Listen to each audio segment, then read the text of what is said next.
Ndizvo? Musizvigoza. Ngoza.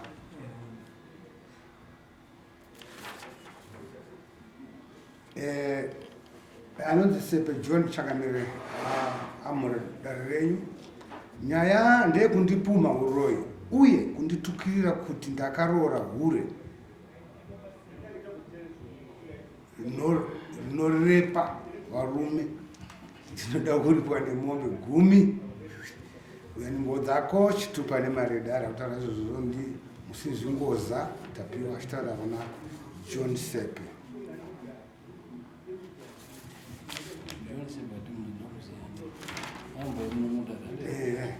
Cinema Village. Munobva kwa kudenza.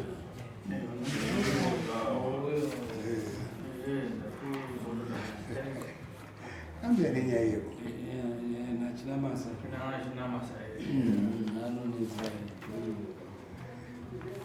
Right, taura leo nyaya nawe yakuti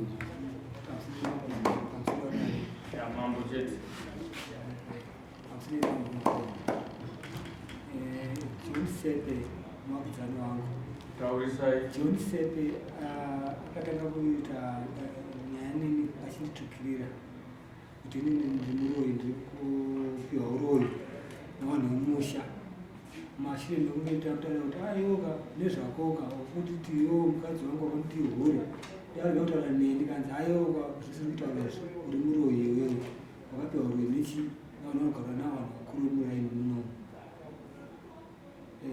Saka zvakandirwadza pandakaziva kuti ari kunoko iye kuti akanga atopiwa madare tiri madare musi wa6 mwedzi wapera uyu wataenda kupolisi kazi tirikuga zvakanaka. Saka ndakaziva kuti inini nyaya yangu ka taimbotaurirana tichitaurirana asi ndakuona kuti akushandisa maoko ekundirowa. Mumashure mekundirowa akunditukirira mazuva ese ari pamba pake. Pane imwe nguva yatombotukirira achishandisa mushini unobva spika ari pamba pake achitaura zvanoda kusvikira ndaziva kutaura nyaya yakona kudaro. Ndo mashoko mangu.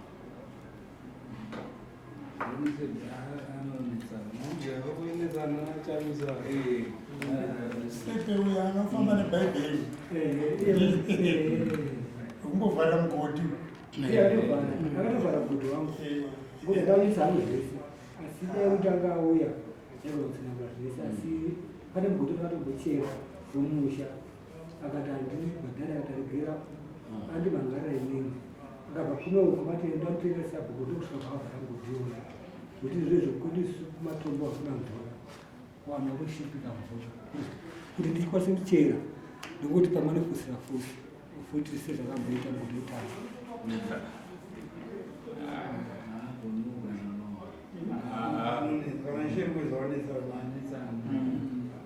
Anonetsa ndakutomuziva.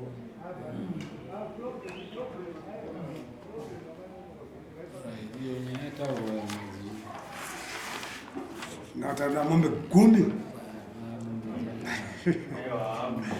ndo pamutemo wenyaya dzinenge dzaredzwa kupumana mombe imwechete. Saka pakutoda kuti mombe 1 nekuti aramba achienderera mberi pauda mbudzi 3 dzekusauya kudare neimwe mombe ngokuti akuramba achienderera mberi neimwe mombe inouya kudare ngekutoti asaramba achienderera mberi akambovhara mugodhi akazovhara marekodzi ake awanda. Saka ndo tizvitoita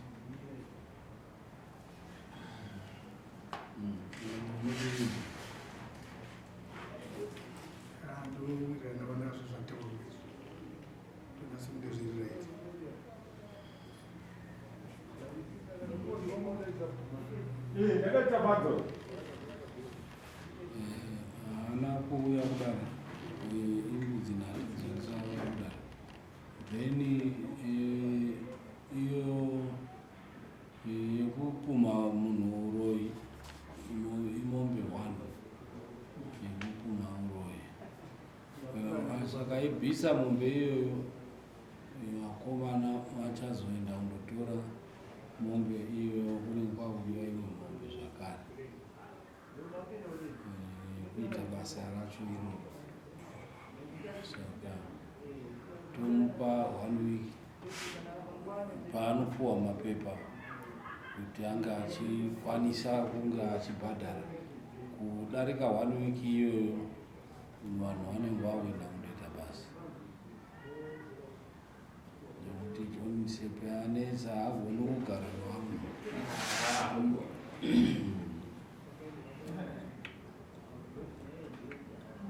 Haagoni kugara navo.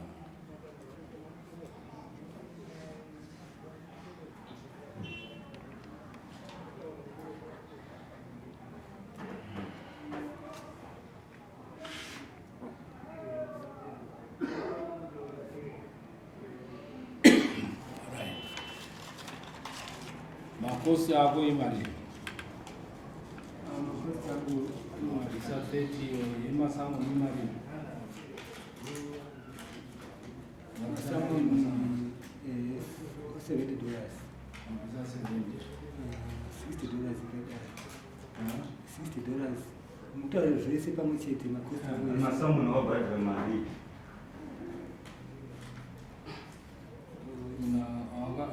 mari yakabhadhara kuti aendeswe masamuni muna John Sepe imari saka miri masamuni ikoko $45 iyo wakabhadhira $20 wangosina mari inokwana masamuni aidi saka total figure yaifana $45 then balance yaifana kuti mapurisa mozoibhadha mari yenyipa 45 plus 30 yaita chi 75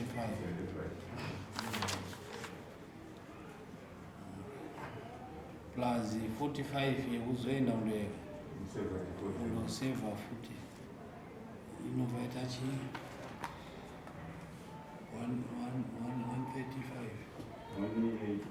115 and 175 plus 45 120 120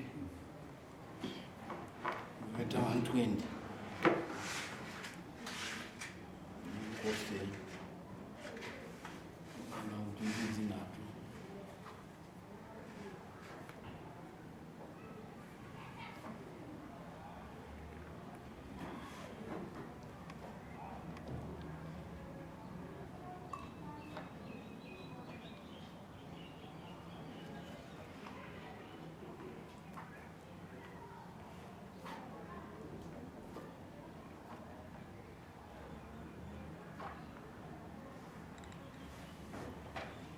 Alright. Muzoona akomana kuti muzotsvage mari yekuti muendese masamuni kuti vasina kuuya nyaya yako yakatongwa ende munobhadharwa mombe imwe chete. Okay. ndochakanakirwa fundo yekudhara unongoenda nezviripo izvozvo. Right. Next.